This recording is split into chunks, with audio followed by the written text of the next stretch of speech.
Hey yo, what up, what up, what up? It's your boy D back at you with another video.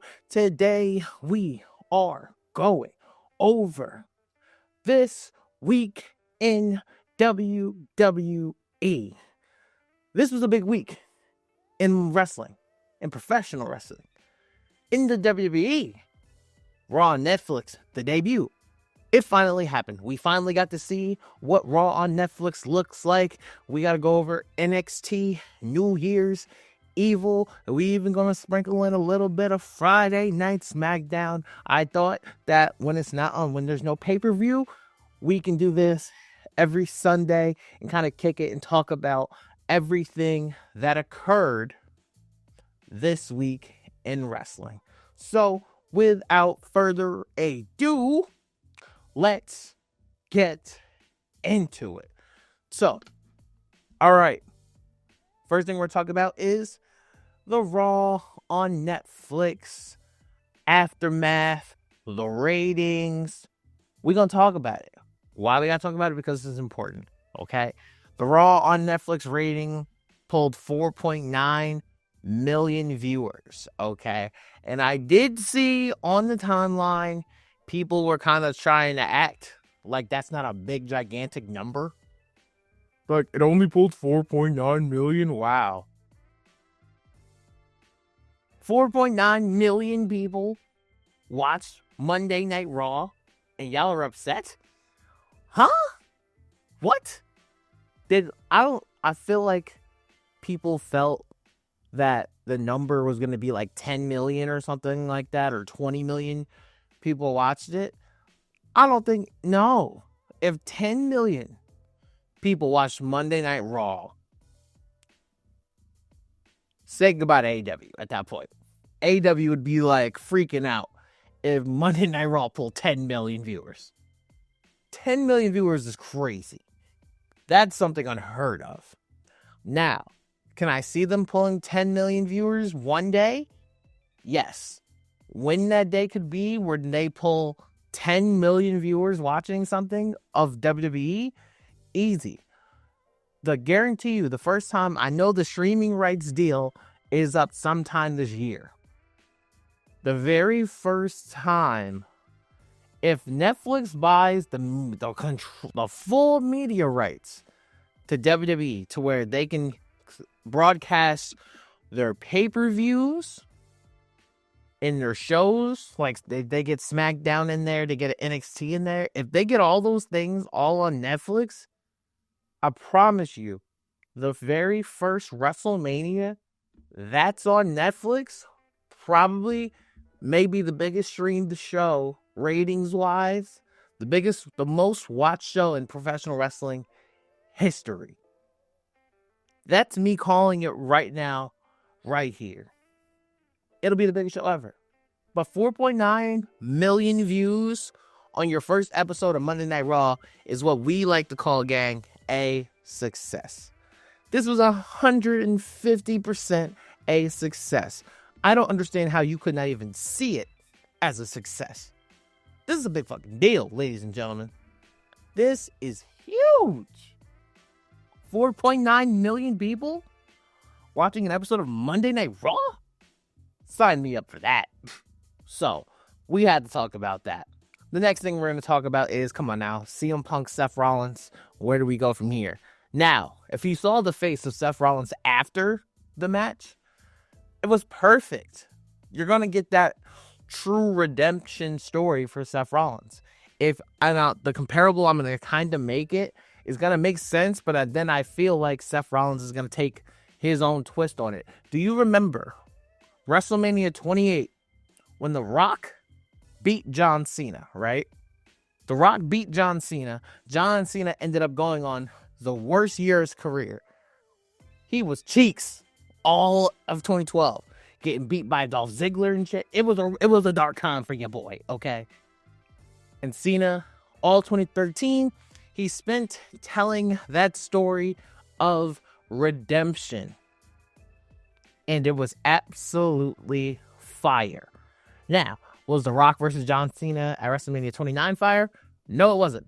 Nope, we did not need to see a rematch of that, but it's okay. Anyway, but the storyline was dope of John Cena going to re-win the Royal Rumble again to get his shot against The Rock for the WWE title one more time and to right the biggest wrong in his life at that moment. I love that storyline. I could see the same thing happening for Seth Rollins. I think we need to make Seth Rollins desperate. That loss, it should be something that follows him everywhere he goes.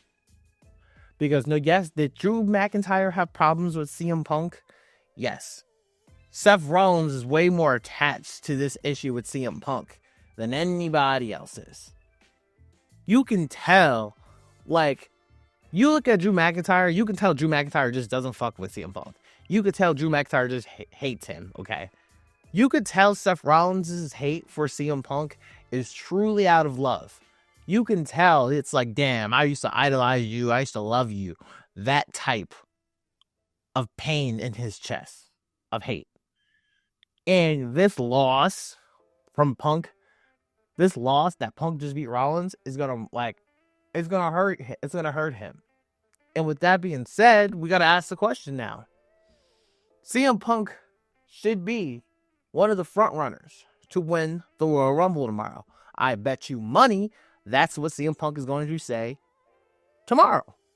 I think tomorrow CM Punk will announce live and in living color on Monday Night Raw in San Jose, California. Prayers to all of my Southern California people who are going through the wildfires right now. That shit is crazy. Prayers to you. I hope you guys are doing well and hope you guys found safety, shelter. My heart is with you. Raw's in San Jose, California tomorrow. Bet you money CM Punk officially announces he will be entering the Royal Rumble. So then the Royal Rumble will officially sell out. Why? Because you got Roman Reigns, CM Punk, and John Cena in the same damn match. Sign me up. What? And then the perfect thing you can do is CM Punk going to win the Royal Rumble? No. Why is CM Punk not going to win the Royal Rumble? Because of a desperate Seth freaking Rollins.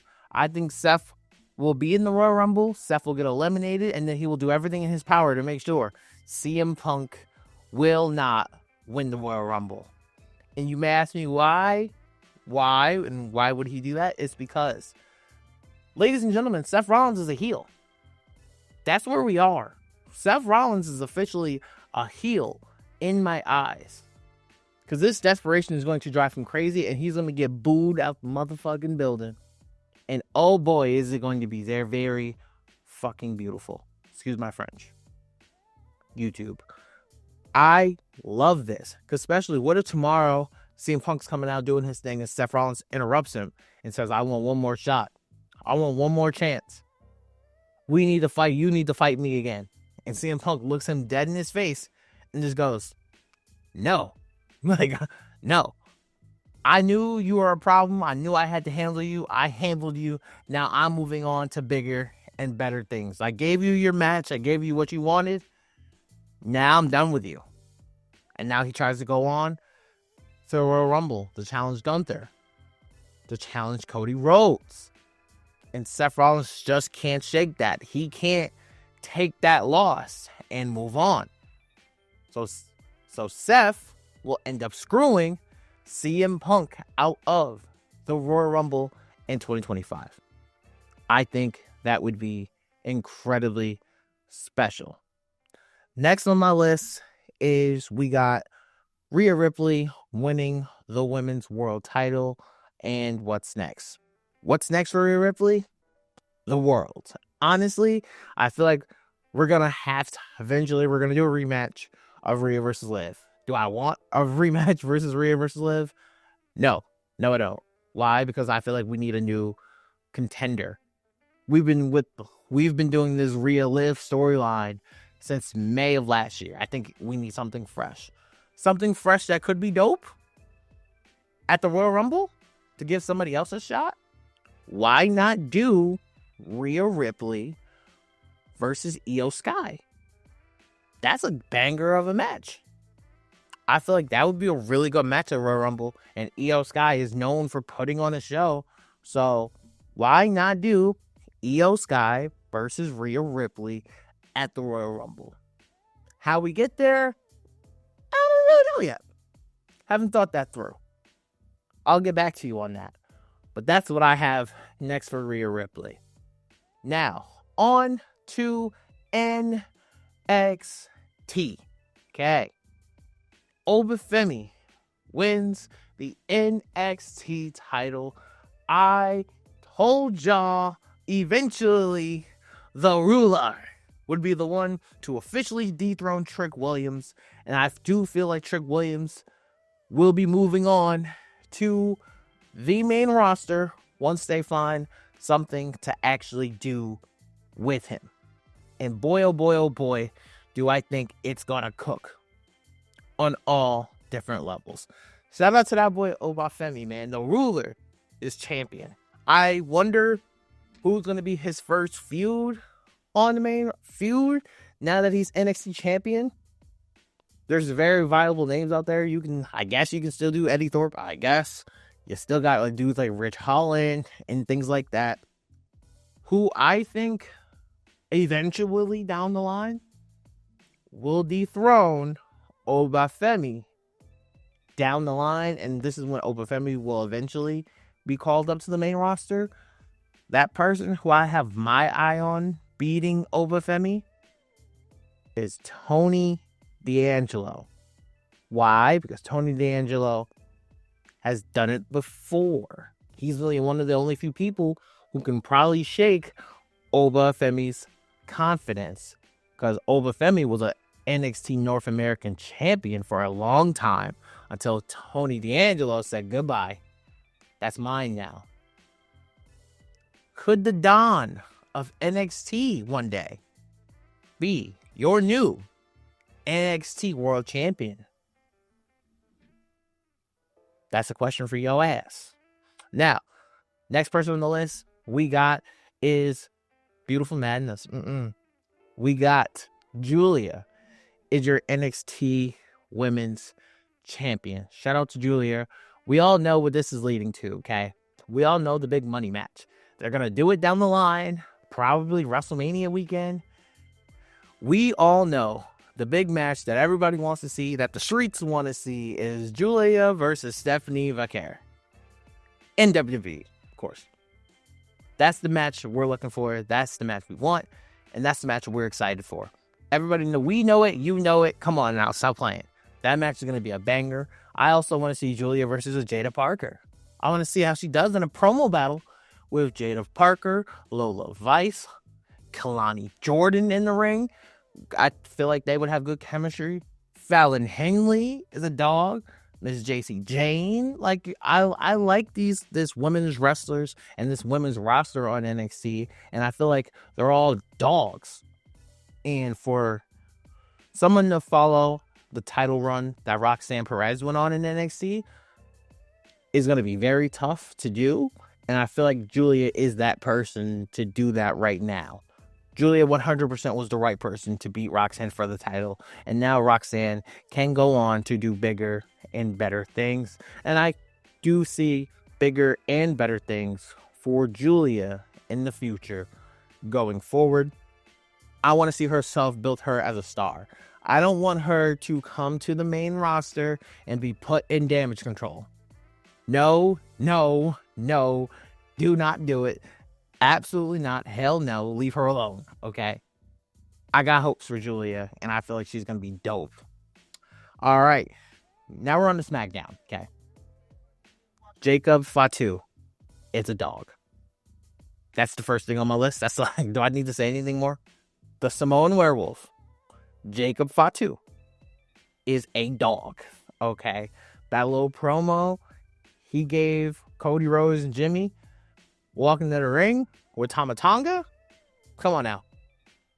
That's a future world champion. How can you look at Jacob Fatu and go, nope, that's not a champion one day. No, that's a champion. That's a future WrestleMania main eventer. Stop playing with me. Jacob Fatu is just a dog. I don't know what street they got bro off of, what correctional facility they got bro off of.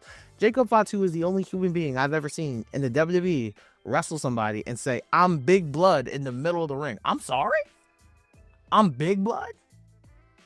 Like, you with the rules? You with the pie rules? Like, bro, different, okay? That's all I'm going to say. Jacob Fatu is different and is a future world champion. Next on the list, we got Bayley is the number one contender for Tiffany Stratton. I think we all seen this coming. Out of all the people in that ring, besides Naomi, which I think Naomi still is the one who attacked Jade, and she's going to be the one who starts that whole feud with Jade versus Bianca.